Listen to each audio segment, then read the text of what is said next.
faire un tour de France dans notre rendez-vous sport du jour sur France Bleu Vaucluse. Mais tout commence ici, dans le 84. Driss, bonsoir. Bonsoir.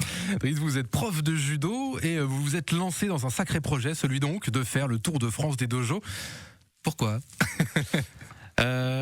Parce que quand j'ai fait mon BPJEPS judo, donc c'est le diplôme pour être prof de judo, je rencontrais pas mal d'intervenants et j'en avais pas assez. À chaque fois, j'étais curieux, j'étais un peu plus curieux et c'était juste une intervention de 1 jour, 2 jours, un week-end. J'étais frustré, quoi. Ouais, c'est ça, exactement. Voilà, j'étais jeune, je le suis encore, et cette idée était encore un peu dans ma tête, et je me suis dit pourquoi pas. J'avais fait les compagnons, parce que j'avais fait de la pâtisserie. Cette idée est venue de là, des compagnons. Finalement, c'est un peu sur le même modèle, les compagnons du devoir, parce que j'allais vous demander aussi, il faut forcément aimer le judo, vous êtes prof de judo, mais il faut aussi avoir un état d'esprit un petit peu, très ouvert à la rencontre de l'autre, etc. Parce que sinon, vous auriez fait quelques dojos en Provence, en PACA, etc. Mais vous avez décidé déjà, vous avez commencé par la Corse. Ouais. Ensuite, vous avez fait la région lyonnaise, c'est ça ? Oui, c'est ça. Et là, un peu avant les fêtes, vous étiez à Lille ? J'étais à Lille, à Lambersart, oui, c'est ça. Vous savez, du coup, est-ce que ça se fait au fur et à mesure, vos étapes ? Ou là, déjà début janvier, vous savez déjà quelles seront vos 3, 4, 5, 6 prochaines étapes ou pas forcément ? Tout ça fait, évidemment, il y a un plan, mais ça peut évoluer. Ouais. Je remercie d'ailleurs Jean-Marie Mailleux qui m'a donné un peu son carnet d'adresses, parce que je vais chez des gens qui sont quand même haut gradés, c'est des hauts gradés. Ouais. Mais évidemment, c'est un peu un puits sans fond, parce que chaque personne me dit que tu peux aller voir cette personne aussi est assez qualifiée.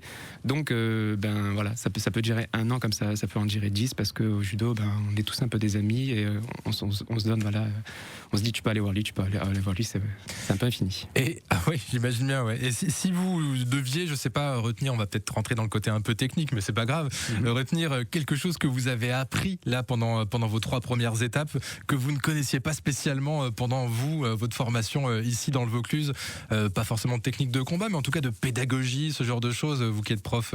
Alors en Corse, ça va être le Tadashi Judo. C'était vraiment c'est faire du judo sans personne, c'est faire du judo dans le vide et apprendre à être précis sur les mouvements. Okay. À Lyon, ça a été vraiment... évidemment, j'ai appris des choses à Lyon, mais ça a été les balayages, ce que j'ai appris de manière technique, mais j'ai plus vécu de l'amitié, ce qui est extrêmement important, même dans le code moral du judo. Ouais.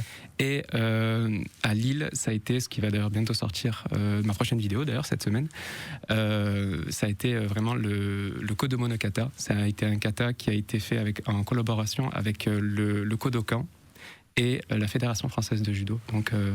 Donc voilà, c'est vraiment toutes des manières différentes de faire du judo qui sont enrichissantes. Ouais, c'est très enrichissant, vraiment. Vous parliez de vidéos, de prochaines vidéos, ça tombe bien, on peut vous suivre donc puisque vous documentez tout ça sur votre chaîne YouTube. Comment elle s'appelle d'ailleurs cette chaîne ? Manche et revers du décor. Alors je suis même un peu partout, je suis sur YouTube comme je suis un peu sur Insta, sur Facebook. Ouais. Voilà, j'essaie un peu de partager tout ça. En fait, c'est le judo qui me l'a appris de manière générale. C'est le judo qui me l'a appris, donc je lui en remercie. Donc si j'ai bien compris, il n'y a pas forcément de fin bien définie à ce petit tour des dojos en France. Alors si, il y a une fin. Il y a une deadline. Malheureusement, il faut bien s'arrêter à un moment donné.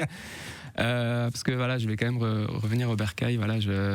Faut revenir à Avignon pour ouvrir mon club. Donc, c'était ma question. Ouais. Il y a donc du projet ici dans le Vaucluse. Oui, là d'ailleurs je suis à Avignon, parce que je reviens voir mes parents et ça fait du bien quand même de revenir, de revoir le soleil, etc. Parce que la pluie de Lille était très accueillante, mais bon, le soleil. Mais les 17 degrés de la semaine dernière étaient sympas aussi. Ouais, exactement. J'imagine, je vois bien. Parfait, manche et revers du décor déjà sur YouTube dans un premier temps si vous voulez découvrir les péripéties, les aventures de Driss avec ce tour des dojos de France. Et puis donc vous pouvez le retrouver aussi sur les réseaux, sur Facebook, sur Insta, pour suivre vos aventures. C'est chouette ce que vous faites. Nous, on est contents de vous suivre sur France Bleu Vaucluse. Merci et puis, je vous souhaite le meilleur. À bientôt. Et bonne année. J'oublie tout le temps de le dire, ça. Oui, il faut que je commence par ça. C'est vrai. Bonne année. À bientôt, Driss. À bientôt. Au revoir.